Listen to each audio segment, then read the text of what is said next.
Hello दोस्तों। आज के इस वीडियो में हम एसएससी के लिए जीके के बहुत ही इंपॉर्टेंट क्वेश्चन को करने वाले हैं। तो चलिए वीडियो को शुरू करते हैं। पहला क्वेश्चन है कि मणिपुरी शास्त्रीय नृत्य के मर्दाना पहलू को किसके रूप में जाना जाता है। तो मणिपुर के शास्त्रीय नृत्य के मर्दाना पहलू को जो है चोलोम के रूप में जाना जाता है। इसका विकल्प नंबर 1 जो है राइट आंसर हो जाएगा। और इसका जो इम्पोर्टेंट पॉइंट दिया है कि यह जो है वैष्णव संप्रदाय से जुड़ा हुआ है और यह कृष्ण की बाल्य काल की कहानी पर आधारित है, यानी कि कृष्ण के बाल्य अवस्था पे। और इसकी 3 शैली है। पहली शैली है लाई हरोवा, दूसरा शैली है संकीर्तन और तीसरा है रासलीला। इसके अलावा इसमें जो पहनावा होता है बेलनाकार स्कर्ट होता है जिसे पोटलोई कहते हैं। इसके अलावा जवाहरलाल नेहरू मणिपुरी नृत्य अकादमी जो है इम्फाल में हुआ था 1954 में। इसके अलावा सृंजन स्कूल जो है 1993 में स्थापित हुआ था, केलूचरण महापात्र से संबंधित है। इसके अलावा अगला क्वेश्चन दिया हुआ है कि निम्नलिखित कथनों पर विचार कीजिए। पहला कथन है कि हिंद पाचांग के अनुसार भगवान महावीर स्वामी की जयंती चैत्र मास में मनाई जाती है। और दूसरा कथन है कि दीपावली का त्यौहार भी चैत्र मास में मनाया जाता है। उपर्युक्त कथनों में से कौन से कथन सही हैं। तो इसमें जो है कथन जो है केवल एक कथन सही है, इसलिए इसका विकल्प नंबर 1 जो है राइट आंसर हो जाएगा। और इसके जो अन्य इम्पोर्टेंट पॉइंट दिए हुए हैं कि महावीर जयंती जो है चैत्र मास में मनाया जाता है और दीपावली जो है कार्तिक मास की अमावस्या को मनाया जाता है, इसलिए इसका स्टेटमेंट यानी कि कथन जो है 2 जो है ये गलत हो जाएगा। और रामनवमी जो है ये चैत्र नवरात्रि की अंतिम तिथि को मनाई जाती है और होली जो है यह फागुन मास की पूर्णिमा को मनाई जाती है। इसके अलावा महाशिवरात्रि जो है फागुन माह की चतुर्दशी तिथि को मनाई जाती है और दशहरा जो है अश्विन माह के शुक्ल पक्ष की 10वीं तिथि को मनाई जाती है। दोस्तों अगर वीडियो अच्छा लग रहा है तो आप लोग वीडियो को लाइक करते रहें और अपने दोस्तों के पास शेयर करें। अगला क्वेश्चन है कि निम्नलिखित में से किस राज्य से कजली पेंटिंग से पारंपरिक रूप से संबंधित है जिसमें ब्रश का उपयोग नहीं किया जाता है। तो यह जो है राजस्थान से संबंधित है। इसका विकल्प नंबर डी जो है राइट आंसर हो जाएगा। और इसका जो इम्पोर्टेंट पॉइंट दिया हुआ है कि कजली पेंटिंग्स में ब्रश का यूज नहीं होता है, हाथ और कपड़े का यूज होता है। और राजस्थान की अन्य कलाएं कौन कौन से हैं। फड़ है, मंडाना है, लघु है, मेहंदी है। इसके अलावा पटचित्र कहाँ का है। पटचित्र उड़ीसा का है। कलमकारी जो है आंध्र प्रदेश का है। चिकनकारी जो है उत्तर प्रदेश का है। वारली जो है ये कहाँ का है, ये महाराष्ट्र का है। और अगला क्वेश्चन दिया हुआ है कि पहला फीफा विश्व कप किस देश द्वारा आयोजित किया गया था। तो पहला फीफा विश्व कप जो है उरुग्वे के द्वारा आयोजित किया गया था, इसलिए इसका विकल्प नंबर सी जो है राइट आंसर हो जाएगा। और इसका इम्पोर्टेंट पॉइंट ये है कि ये पहला फीफा वर्ल्ड कप जो है 1930 में उरुग्वे में हुआ था और इसमें जो विजेता था उरुग्वे था और उप विजेता जो था अर्जेंटीना था। और फीफा की स्थापना जो है 1904 में पेरिस फ्रांस में हुई थी और इसका मुख्यालय जो है ज्यूरिख स्विट्जरलैंड में है।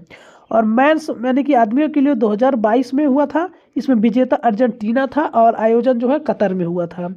और पहला महिला फुटबॉल विश्व कप की शुरुआत जो है 1991 में हुई थी और 2026 में इसका आयोजन जो है Mexico plus USA plus Canada में होगा। और अगला क्वेश्चन दिया हुआ है कि बैडमिंटन के संबंध में निम्नलिखित कथनों पर विचार करें। पहला कथन है कि शटलकॉक का उपयोग बैडमिंटन के खेल में किया जाता है और मानक डबल्स कोर्ट का माप 13.40 मीटर गुणे 6.10 मीटर होता है। और अंतर्राष्ट्रीय बैडमिंटन महासंघ IBF की स्थापना जो है 1934 में हुई थी। तो इसमें कथन 1 और कथन 2 कथन 3 तीनों जो सही हैं, इसलिए इसका विकल्प नंबर डी जो है राइट आंसर हो जाएगा। और इसमें जो इम्पोर्टेंट पॉइंट ये दिया हुआ है कि इसमें तीनों स्टेटमेंट सही हैं और सिंगल कोर्ट की माप जो होती है 13.4 मीटर गुणे 5.18 मीटर होती है। और शटलकॉक का वजन जो होता है 4.74 ग्राम होता है। 4.74 ग्राम से 5.5 ग्राम का होता है, यानी कि इसमें 16 पंख है। और नेट की ऊंचाई जो होती है सिरों पर 5.1 फीट होती है और बीच में 5 फीट होती है। और 0 पॉइंट को लव कहते हैं। क्या कहते हैं, लव कहते हैं। और अगला क्वेश्चन दिया हुआ है कि भारत के प्रमुख स्टेडियमों में से एक नरेंद्र मोदी क्रिकेट स्टेडियम कहाँ स्थित है? तो नरेंद्र मोदी क्रिकेट स्टेडियम जो है यह अहमदाबाद में स्थित है, इसलिए इसका विकल्प नंबर ए जो है राइट आंसर हो जाएगा।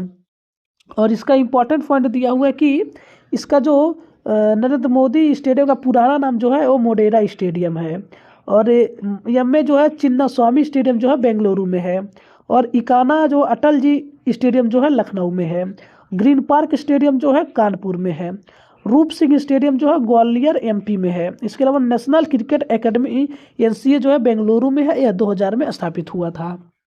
इसके अलावा अगला क्वेश्चन दिया हुआ है कि उपन्यास रावण एमिनी ऑफ आर्यावर्त निम्नलिखित में से किस लेखक या लेखिका द्वारा लिखा गया है? तो वह है अमीश त्रिपाठी के द्वारा लिखा गया एक उपन्यास है, इसलिए इसका विकल्प नंबर बी जो है राइट आंसर हो जाएगा। और इसमें जो अन्य पुस्तकें हैं, इंपॉर्टेंट पॉइंट वो दिया है कि अमीश त्रिपाठी की अन्य पुस्तकें the Shiva trilogy, the secret of Nagas, the oath of Vayuputra, Sita war of Lanka, season of Lavkush है। इसके अलावा अगला क्वेश्चन दिया हुआ है कि केंद्र शासित प्रदेश दिल्ली के मुख्य कार्यकारी अधिकारी कौन होता है? तो भारत के राष्ट्रपति होते हैं, इसलिए इसका विकल्प नंबर डी जो है राइट आंसर हो जाएगा। और इसमें जो इम्पोर्टेंट पॉइंट ये दिया हुआ है कि केंद्र शासित प्रदेश यूटी का मुख्य कार्यकारी अधिकारी राष्ट्रपति होता है, और राष्ट्रपति एक प्रशासक के माध्यम से कार्य करता है, और दिल्ली के मामले में प्रशासक को उपराज्यपाल एलजी कहा जाता है, और एलजी की नियुक्ति जो है उपराज्यपाल की नियुक्ति जो है राष्ट्रपति द्वारा की जाती है। Note the source marks D implying the ultimate constitution authority. और अगला क्वेश्चन दिया हुआ है कि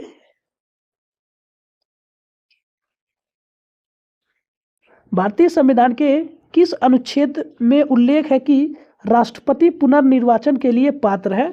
तो अनुच्छेद 57 में कहा गया है, और इसलिए इसका विकल्प नंबर बी जो है राइट आंसर हो जाएगा।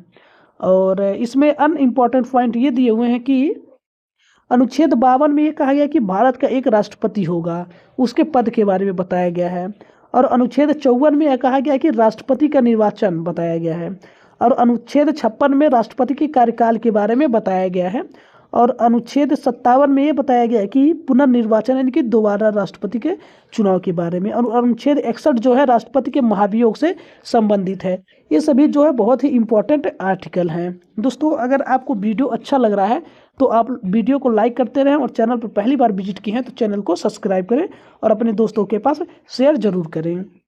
अगला क्वेश्चन है कि निम्नलिखित में से कौन भारत के राष्ट्रपति के चुनाव में भाग नहीं लेता है? तो जो है भारत के राष्ट्रपति के चुनाव में जो है संसद के दोनों सदनों के मनोनीत सदस्य और जम्मू कश्मीर विधानसभा के सदस्य जो है भाग नहीं लेते हैं, इसलिए इसका विकल्प नंबर ए जो है राइट आंसर हो जाएगा। और इसमें जो इम्पोर्टेंट पॉइंट ये दिया हुआ है कि राष्ट्रपति चुनाव में केवल निर्वाचित सदस्य भाग लेते हैं, और मनोनीत सदस्य भाग नहीं लेते हैं। और कौन भाग लेता है? लोकसभा राज्यसभा के निर्वाचित सदस्य जो है भाग सकते हैं, राज्यों की विधानसभा के निर्वाचित सदस्य जो है उसमें मतलब कि उसमें भाग ले सकते हैं। दिल्ली और पुदुचेरी विधानसभा के निर्वाचित सदस्य भी इसमें भाग ले सकते हैं। इसके अलावा अगला क्वेश्चन दिया हुआ है कि भारत के किस राष्ट्रपति ने भारतीय डाकघर संशोधन विधेयक पर पॉकेट वीटो का प्रयोग किया था? तो वह ज्ञानी जैल सिंह थे, इसलिए इसका विकल्प नंबर बी जो है राइट आंसर हो जाएगा। और इसमें जो है इम्पोर्टेंट पॉइंट दिया है कि इसकी स्थापना जो है 1986 में हुई थी। कब हुई थी? 1986 में हुई थी। और पॉकेट वीटो का मतलब है कि बिल पर कोई निर्णय न लेना, और यह आशक्ति अनुच्छेद 111 के तहत आती है। और डॉक्टर राजेंद्र प्रसाद ने पेस्पू विनियोग विधेयक पर वीटो का प्रयोग 1954 में किया था। और वेंकटरमन जो है 1991 में संसद सदस्यों का वेतन भत्ते और पेंशन विधेयक पारित किए थे। और अगला क्वेश्चन दिया हुआ है कि भारत का उपराष्ट्रपति सरकार की किस शाखा का हिस्सा है? तो भारत का उपराष्ट्रपति जो कार्यपालिका और विधायी दोनों शाखा का हिस्सा है, इसलिए इसका विकल्प नंबर डी जो है राइट आंसर हो जाएगा। और इसमें जो इम्पोर्टेंट पॉइंट ये दिया हुआ है कि उपराष्ट्रपति देश का दूसरा सर्वोच्च पद है, यानी कि कार्यकारी भूमिका राष्ट्रपति की अनुपस्थिति में उनके कर्तव्यों का पालन जो है उपराष्ट्रपति करता है। विधायी भूमिका जो है राज्यसभा के पदेन सभापति होते हैं। और अनुच्छेद 63 में जो है भारत के उपराष्ट्रपति के बारे में बताया गया है, और अनुच्छेद 64 में जो है राज्यसभा का पदेन सभापति उपराष्ट्रपति होगा, इसके बारे में बताया गया है। दोस्तों, ये जो सेशन चल रहा है, ये आप किसी भी वनडे एग्जाम की तैयारी कर रहे हैं, जैसे एसएससी हो गया, रेलवे हो गया, इसके लिए बहुत ही इंपॉर्टेंट ये सभी पीवाईक्यू क्वेश्चन दिए हुए हैं। अभी हाल ही में एसएससी एमटीएस का और एसएससी जीडी का एग्जाम होने वाला है, उन सभी के पॉइंट ऑफ व्यू से बहुत ही इंपॉर्टेंट ये सभी क्वेश्चन है, तो आप लोग इसे जरूर कीजिए। और अगला क्वेश्चन है कि अकबर के शासनकाल की निम्नलिखित घटनाओं को पढ़ें और घटनाओं का सही कालानुक्रम नीचे दिए गए कूट से पता करें। पहला है प्रांत, दूसरा है घोड़ों को दागना, तीसरा है मनसबदारी व्यवस्था का प्रचलन, चौथा है जजिया कर की समाप्ति। तो सबसे पहले जजिया कर की समाप्ति हुआ था, उसके बाद घोड़ों का दागना, उसके बाद से प्रांतों का गठन, फिर उसके बाद से मनसदरबारी व्यवस्था का प्रचलन आएगा। इसलिए इसका जो है 4, 2, 1, 3, इसलिए इसका विकल्प नंबर डी जो है राइट आंसर हो जाएगा। यानी कि अगला क्वेश्चन दिया हुआ है कि इसका इंपॉर्टेंट पॉइंट है कि जजिया कर की समाप्ति जो है 1564 में हुआ था, घोड़ों का दागना जो है 1574 में हुआ था, प्रांतों का गठन जो है 1580 में हुआ था, और मनसबदारी व्यवस्था का प्रचलन जो है 1993 में हुआ था।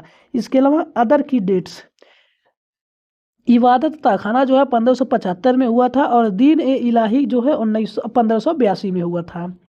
और अगला क्वेश्चन दिया हुआ है कि अकबर के शासनकाल में प्रचलित चौकोर चांदी के सिक्के का क्या नाम था।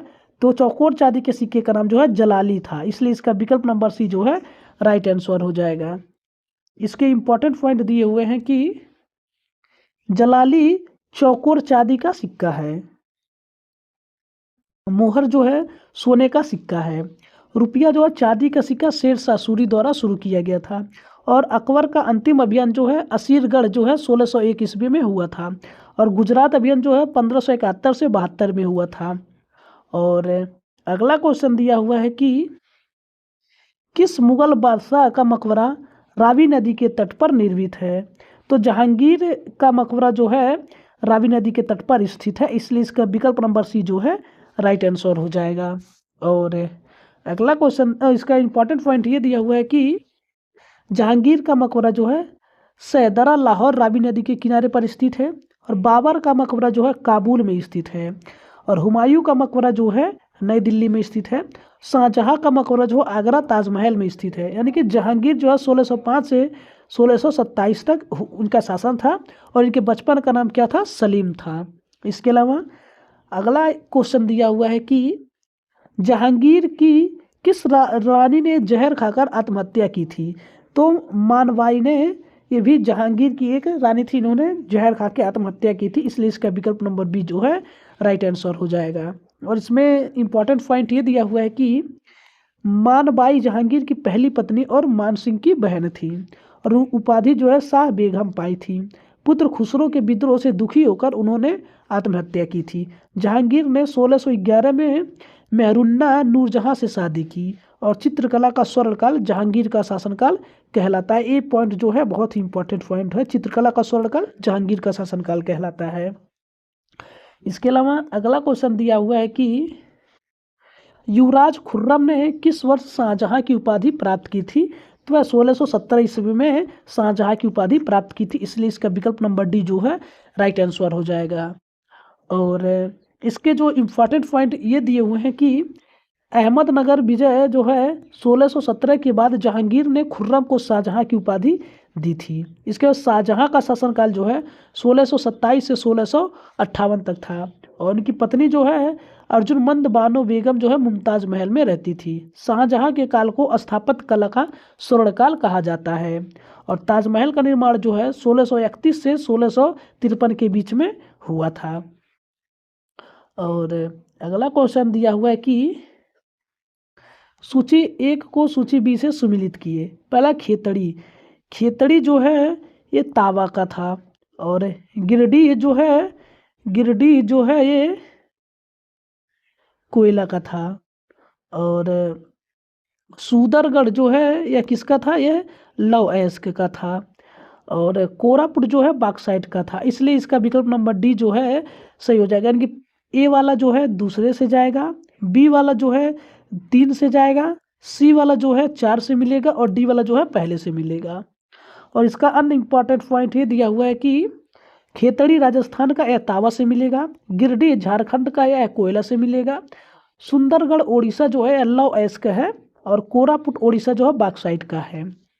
और अगला क्वेश्चन है कि भारत का पहला नाभिकीय ऊर्जा संयंत्र कहाँ स्थापित किया गया था, तो यह जो है तारापुर में स्थापित किया गया था। इसका विकल्प नंबर डी जो है राइट आंसर हो जाएगा। और इसमें जो अनइम्पॉर्टेंट पॉइंट ये दिए हुए हैं कि तारापुर महाराष्ट्र में 1969 में स्थापित हुआ था, और यह यूएसए की सहायता से स्थापित किया गया था। कैगा जो है कर्नाटक का है, काकरापार जो है गुजरात का है, नरोरा जो है बुलंदशहर यूपी का है। इसके अंदर प्रथम जल विद्युत संयंत्र जो है दार्जिलिंग पश्चिम बंगाल का है। उसके अलावा आज के सेशन का लास्ट क्वेश्चन ये दिया हुआ है कि